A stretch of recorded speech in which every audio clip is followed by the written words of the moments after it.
Hello and welcome. This is Patty and Ken, and we're here for the masterclass mini recap for leadership in action. And it's from all of our chapters on the leadership playbook, transforming vision into action. I'm pretty excited about just what we just accomplished, Ken, because leadership in action isn't just a skill.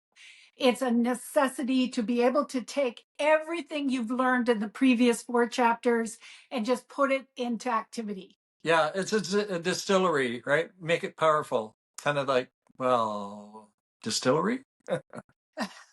Don't know what you're talking about.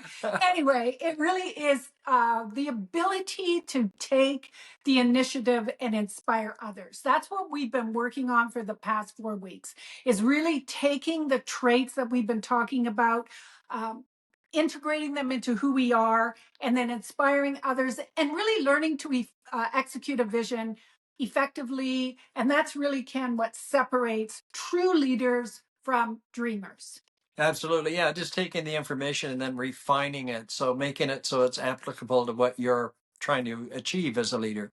Yeah, yeah. And that is, I mean, taking it step by step by step, because some of you, I know you're budding entrepreneurs. You've really just sort of embarked on your journey of entrepreneurship and learning all the things that it takes and really getting to know yourself. And some of you are small business owners, and maybe you've been a small business owner for a long time.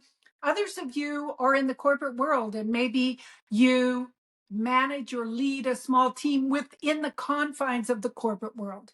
Regardless of what that is, they're still taking those traits of leadership and then striving for growth, embodying the leadership into action. Yeah, there's a lot of similarities between corporate leadership, family leadership, spiritual leadership, whatever that happens to be. When you amalgamate those, it seems like a lot of times people, the way they do everything is the way they do some things. It's kind of, like when you internalize a attitude about what you're going to do, it seems to bleed across all the different areas of your life. Yeah, it's true, because really embodying leadership in action can really make all the difference, not only to your success, but it can also impact what you create within the world. So as you're moving forward, and that's what we've been really stressing, certainly in today's mini class of leadership in action, but everything that led up to that. And every aspect of leadership, in some degree, is probably pointed at attracting people that are followers. You can't be a leader without followers. So you'll attract what you become. So you want to be mindful of what it is that you want to attract and what your mission is in whatever endeavor that you choose to involve yourself. Yeah. And I like taking every time we put the last 4 weeks together. I've learned a heck of a lot, Ken. I know you have too. And so I've kind of taken a few things out, and I just want to share with you. And the first is, and this is a really thought-provoking question, and it really is about learning actionable strategies, which is so important because it's taking them and putting them into action. But here is one question. Maybe you can play along here, Ken, and answer them. You at home watching this, you can maybe write them down. What specific qualities or actions do you personally believe define leadership in action? So specific qualities or actions. Well, I think to start with, focus, follow one course until successful. The second one is persistence and consistency. So once you choose the destination or choose a mission, then stick to that until you achieve it or come as close as humanly possible. Yeah, great advice there for sure. So let's just wrap up, because we put in the longer class, we did sort of a self-assessment, and I really, really like this because it kind of helps us judge where we are right now and gives us the inspiration of where we want to grow to.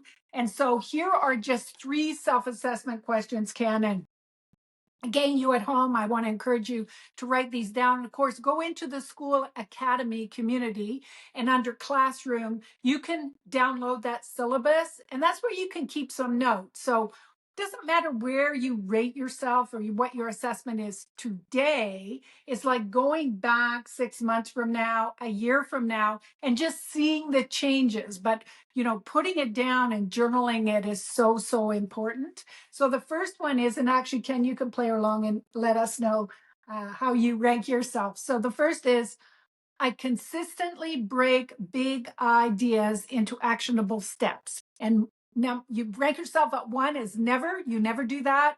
And 10 is always. So I consistently break big ideas into actionable steps.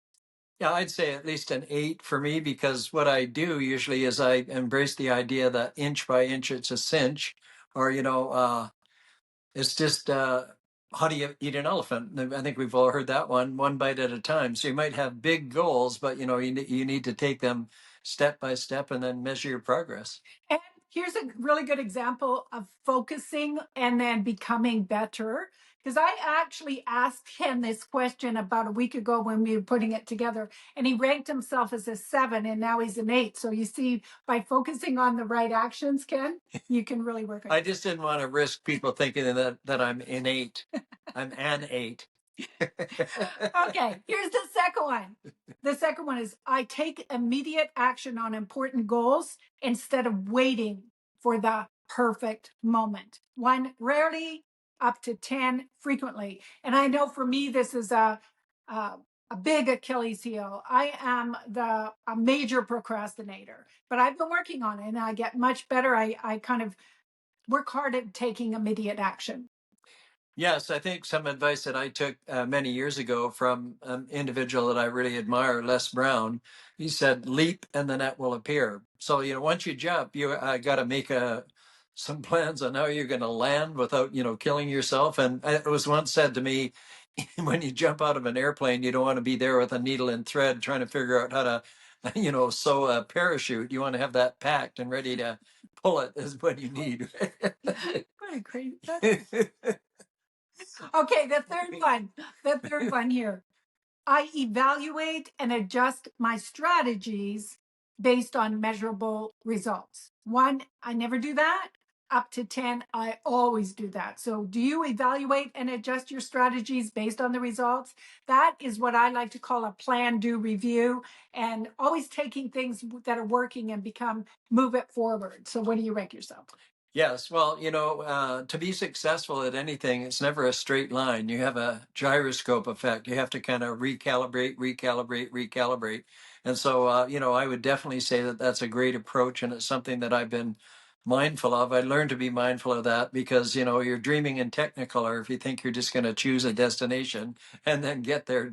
So, success has kind of a line like this one, if you can imagine what I'm waving my hands around about.